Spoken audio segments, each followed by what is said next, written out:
παιχνίδια που έδωσε η Κύπρος αναμέτρησης. Ο Σαζάρ τελικά θα είναι ο νικητής.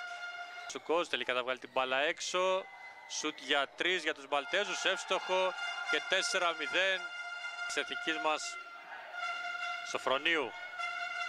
Σουτάρι και ευστοχή, ισοφαρίζονται σε 4-4. Μωτίτης για 3, μέσα! Τρίποντο από τον Μιχάλη τον Μωτίτη, ο οποίος θα δώσει προχειμπή αλλαγή. Εδώ εύκολα θα καρφώσει ο Σαζάρ. 10. Μωτίτης στον Παπαϊωάννου, Παπαλουκάς για 3, μέσα! Το χρειαζόμαστε αυτό. Η μπάλα θα φτάσει χαμηλά στο Σαζάρ, ο οποίος σηκώνεται, καλάθι και φάουλ, όμως τράβηξε το διχτάκι εκεί. Ωραία εδώ και καλάθι από τον μάχη για τον rebound που θα διεκδικήσει ο Φορμόζα. Έχει φύγει ο Μπόνις στον ευθυνιασμό που θα πετύχει ένα εύκολο καλάθι και να που η ο Τίτης για 3. Μπάλα να πηδά και καταλήγει στο καλάθι. 40 φορά στο τρίτο δεκάλεπτο. Ο Αχιλλέος θα στοχίσει στο τρίποντο.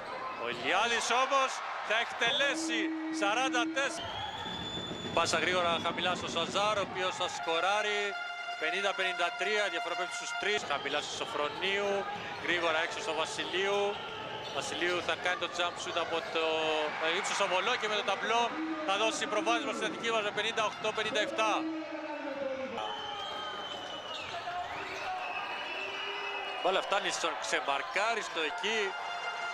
Χωρίς λόγο ξεμαρκάριστο στο Φορμόζα θα εκτελέσει την εθνική μας ο Βασιλείου. Αχιλλέος για 3. Μέσα από τον Γιάννη Αχιλλέος που απαντάει. 64-62. Βασιλείου δεν θα βάλει το καλάθι, έρχεται όμως Αχιλλέος με follow, θα ισοφαρίσει 60. Μέσα η πρώτη, 66-64, ο κύριος Μιχαήλ. Η μπάλα φτάνει στο Σαζάρ, ο οποίος σουτάρει με τη λήξη, τέλος! Η Κύπρος είναι στο τελικό! Η Κύπρος πέρασε στον μεγάλο τελικό. Μπράβο στα παιδιά μας, σε πολύ δύσκολη αναμέτρηση, αντίπαλοι σε έναν πύργο, σε αυτόν τον απίστευτο παίκτη, τον Σαζάρ.